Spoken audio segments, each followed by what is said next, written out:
Hello guys, so welcome to the final chapter of the Dart Crash Course, and today we'll be dealing with asynchronous programming. So basically what's asynchronous programming? So asynchronous programming allows Dart or any other programming language to just perform tasks that take time, like for example fetching data from the internet, right, without blocking the main thread. And this is very crucial for making or keeping apps responsive, right? Now one of the things you usually ask yourself is like, why do we need asynchronous programming? Now, asynchronous operations are necessary, right? Because we need them, for example, for handling network requests, reading files, or processing large data sets. Now we're going to talk here that we are going to talk about streams, and we're going to talk about futures and streams, or streams and futures. Anyone? So what is a future actually in that? So a future represents a potential value or error that will be available in some point in future, right? So it means that this value is going to be present to us. It's going to be or not, because it could either be a potential value and error sometime in future. We don't know when. So I'm just going to begin as usual with a simple example here. I'm going to come here and create let's just call it features. Okay, futures underscore streams. Let's call it streams dot dart. Okay, no, not dot dart. We just call it future underscore streams, and let's leave it like that. And then let's say example one dot dart. Okay, so now in this example one dot dart, we're going to do with our first future. So how then do we do that? We say future, we're going to wait on the string, and we're going to say fetch data. Okay, fetch data, and this fetch data we're going to return a future dot delay. Now this future dot delay takes in two parameters. That's one, how long we want our future to wait before we can call it, okay, and then the next one, now it's the computation or the function we want to run after that time interval, okay, of 2 seconds, or the duration that we give to it. So we're going to say hello from the future, and then we're going to come down here and we're going to call our main function, okay, and this main function we're just going to say future fetch data dot then, okay, and we're getting a value, right? So then you can say, I think we can say something like this: print data. I think data should be in this, okay.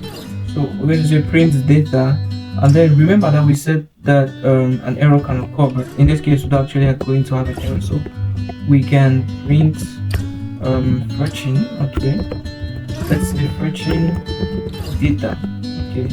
So now if I go to my terminal, and let me just open this in the console. Can I open this one here? Nope. Let me just open that in the console. Go to terminal, close that. Okay, and we are there right now. So let me close this. Here. Okay. Yeah, and let's say that example one of that. So we see here. Well, I didn't spell this correctly. We see here fetching data, and you see that, well, you're expecting that this line will first of all run, then this line, then the second line, right? But that wasn't actually the case. So this line was introduced right into the main thread, but since it was a future and we had to delay, right, the application knew that you had to move down to the next line, right, execute the next line, since this data is going to be returned to some point. That's what I mean by asynchronous programming. That means you can wait for this one, right? Like, we don't need to wait for this one to actually get the data before moving to the next line. We can directly go to the next line, and when this data is available, then we can come back to it and provide it, okay. So we are now going to go to example 2, which is all about handling errors with features, with futures. Yeah, futures. So close that, remove these. Now in this example 2, we're just going to bring back, I think we should take back this again, our fetch data. But now in this case, after 2 seconds, instead of throwing like hello from the future, we're actually going to throw error. So we're going to throw here error fetching data, Okay, and I think we can bring back our main. No, let's just go to main. Okay, now in this main, now we're going to still call our fetch data dot then. Okay, and we'll still say oh, this thing is just crawling my screen. We still get a data dot data, and when we get a data, okay, we can print the data, right? But now we remember we said we can either have a value or an error. So what if in the case now we have an error? Then we say catch error, right? So we catch that error. So if there is an error, okay, and this thing is crowding my screen, we can just print that error. Okay, we can just say cut an error, and then we can print in the error here, and then we close that. So this is how the format is going to look like. And then we can come here and say we can see other lines to say print fetching data. Okay, this is it. So we can say print here.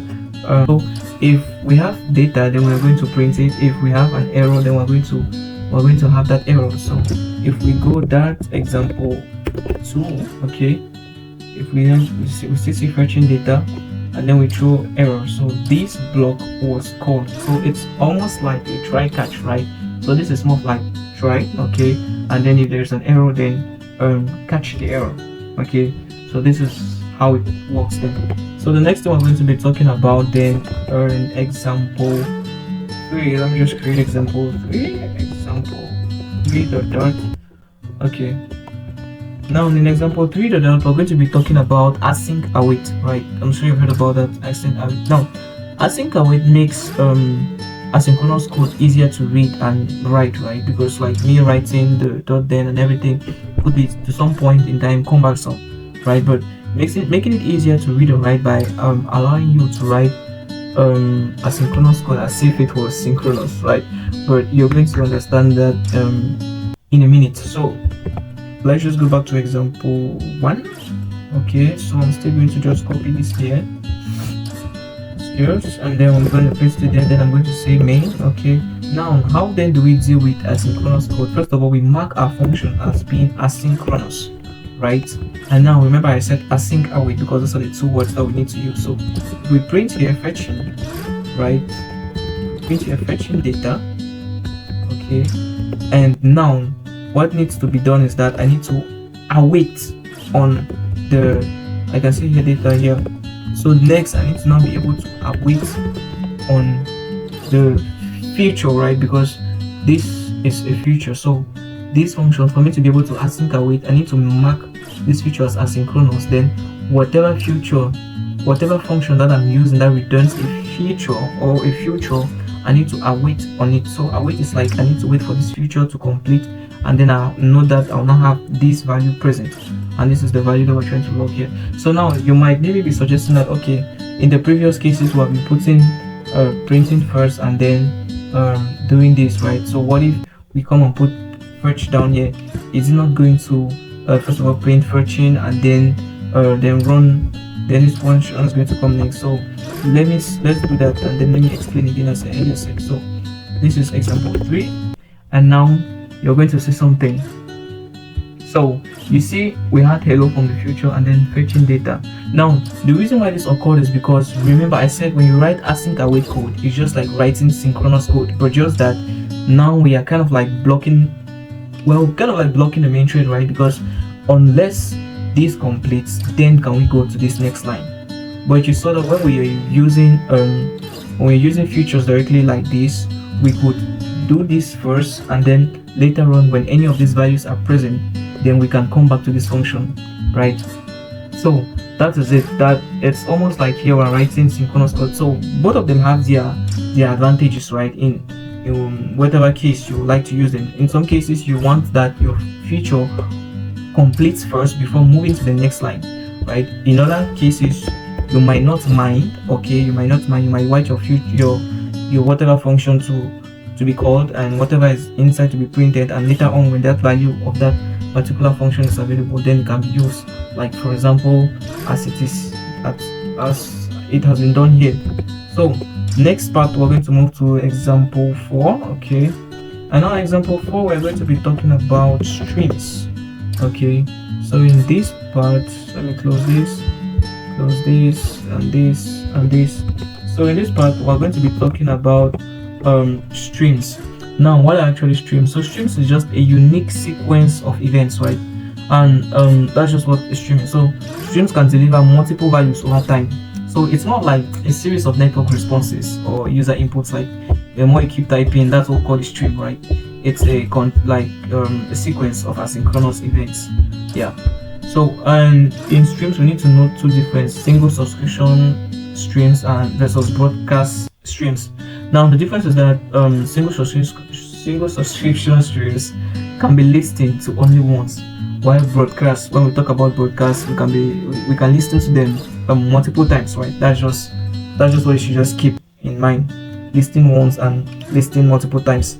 So if we come here now, if we take an example, we can say stream. A stream of integers. A stream is more of like almost like from the name, right? Stream is just like some kind of river or stream that keeps flowing, and then we have the downside waiting for it. And when we use streams, we use this async asterisk. That's how we mark them. It's not like futures where we just use async. Okay, or we can say for, we can use for keyword and say for var. We can use start from 1 and then let's say 5, and then we can keep incrementing. And I think we can just await we can just do a little bit of future delayed here. We can just delay for some couple of, let's say, duration of 1 second. Okay, duration seconds 1. Okay, and then we can yield. Now yield is just like return. Okay, I don't even know if I'm even spelling it well. Yield I. Okay, so that's what yield is, just like return for streams, right? You know, like a function, so we write something, we need to return. So when we use streams, we mark it as async asterisk yield, right? So that's how we deal with it. So we can say here void main. Okay, and in that void main, we just listing. So another than the stream, we can always list to the values that it provides to us, and we can call it number here, and we can just print call that correctly. Okay, we can just print received. We can say received. Okay, yeah, the number that we just had there. So we can say print received, and that's that. So I think we can just add down here like print listening to stream, right? So let us say listening to stream. Let's just put that like that, and then let's run example. Let's run that example 4, right? Now that example 4. Now you see we get listening to stream received 1, 2, 3, and up to 4. So this is our stream function. So after this function runs, it delays it for a couple of 1 second, then it yields this value. Now when we come down here, we listen on it. So when this number is open, we print this. When we receive an output, we print. When we receive an output or from this stream, we print. Once we are done, then we close it, right? So that's that.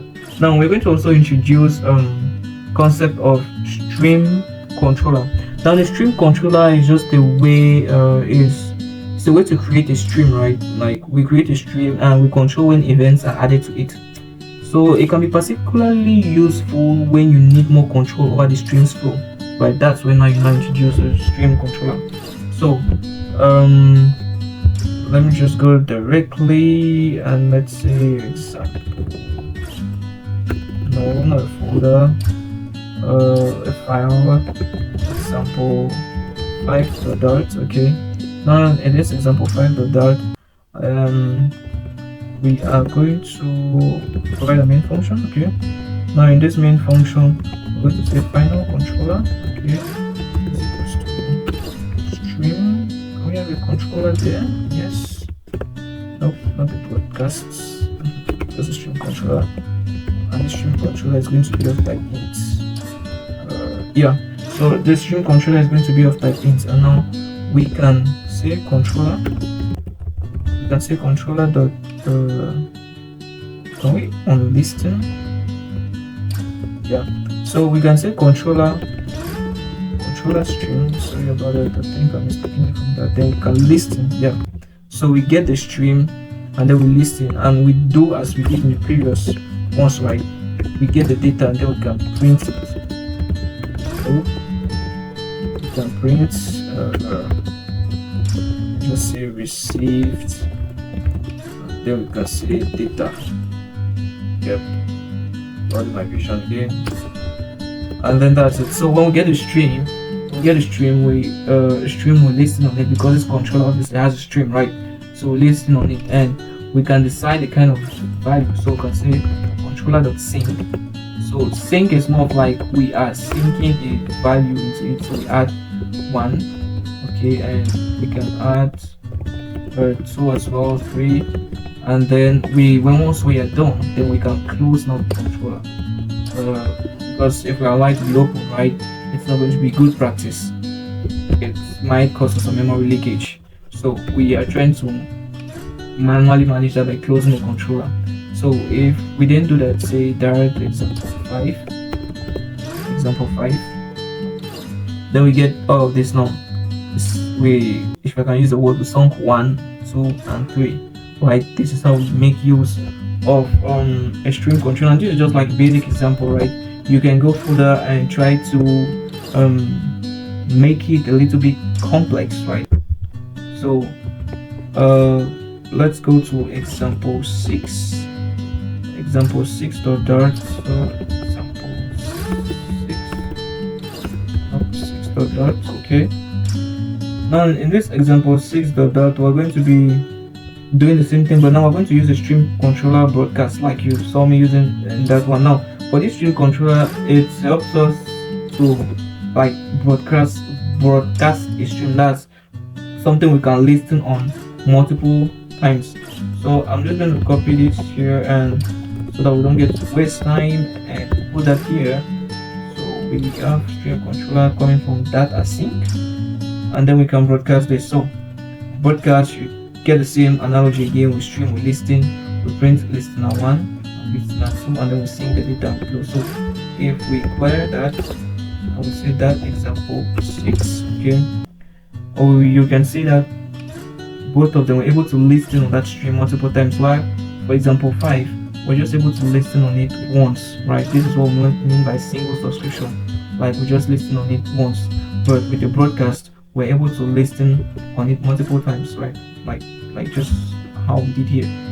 So that is that. So in the next 2 examples, that's example 6 or example 7.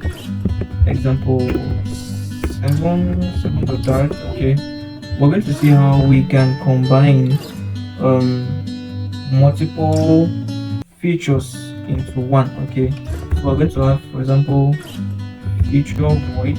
Okay, it's going to be a main function.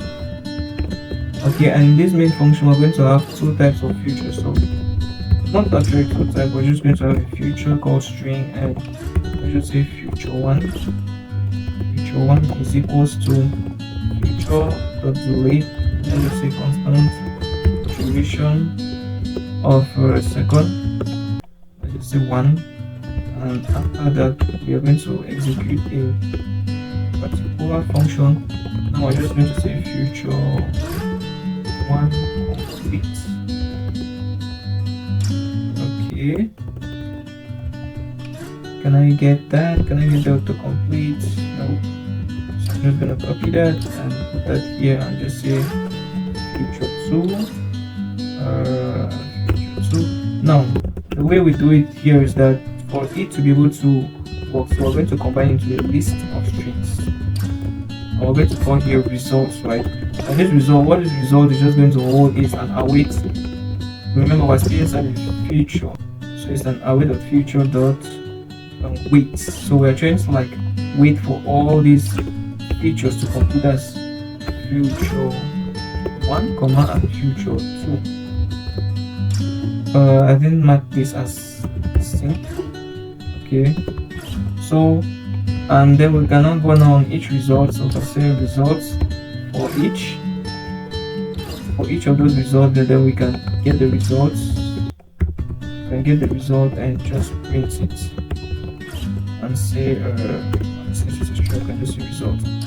Yeah, so that's that.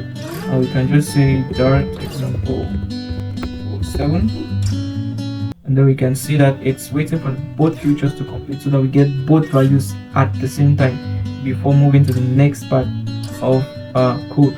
So that's that. So for the next example, I'm just going to be a bit faster. So example 8.dart.